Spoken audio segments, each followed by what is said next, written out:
Imagine this. You're right there, ready to join a conversation, maybe in English, but something stops you. That little voice, right? What if I mess up? Or, oh, I'll wait. Wait till my English is like perfect.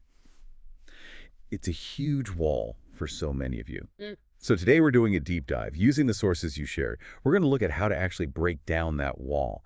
Find ways to speak English with confidence, even if, it's not quite flawless yet. Yeah, it's such a common hurdle, that hesitation. We get so focused on this ideal, this perfect speaker idea, Yeah, and we forget about the process, the messy actual process of learning. exactly, the process. And what's really interesting in our sources is how they just go straight at that belief, this idea you need to be perfect first. The material says pretty bluntly, actually, that staying silent, that's the real enemy if you want fluency. You just won't learn to speak if you don't, well, speak. It's quite clear.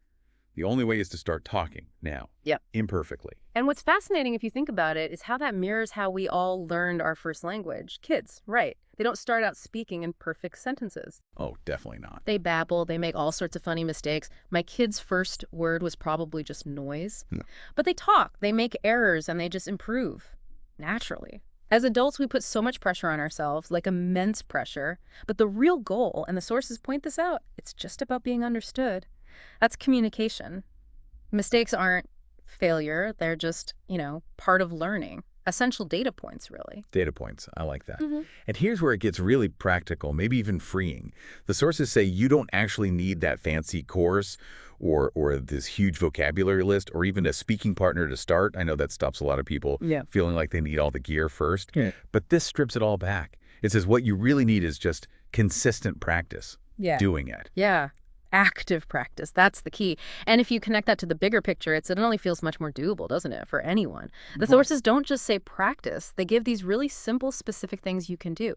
Daily habits. Like what? Well, like picking a super simple topic. How was my day? Or what job do I want?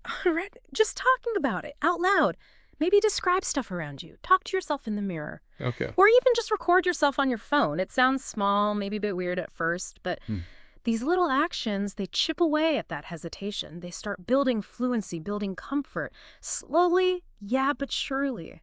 It trains your brain and your mouth. Right. So, okay, putting this all together, what does this actually mean for you, the listener, in your everyday conversations? The sources make this really powerful point, almost counterintuitive maybe. People aren't judging your English half as much as you think they are. Seriously. What they do notice, what really lands, is your confidence. If you speak clearly, with conviction, your message, that's what gets through.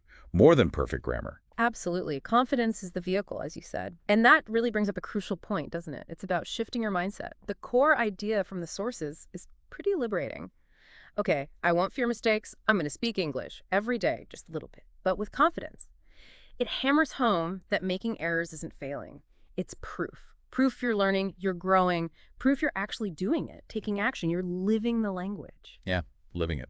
So this deep dive really shows it, doesn't it? Confidence in speaking English. Yeah. It doesn't come from reaching perfection. It comes from, embracing the imperfections and taking the small, consistent steps every single day. Exactly. Which leaves us with a final thought, something for you to maybe chew on. How could this shift in perspective?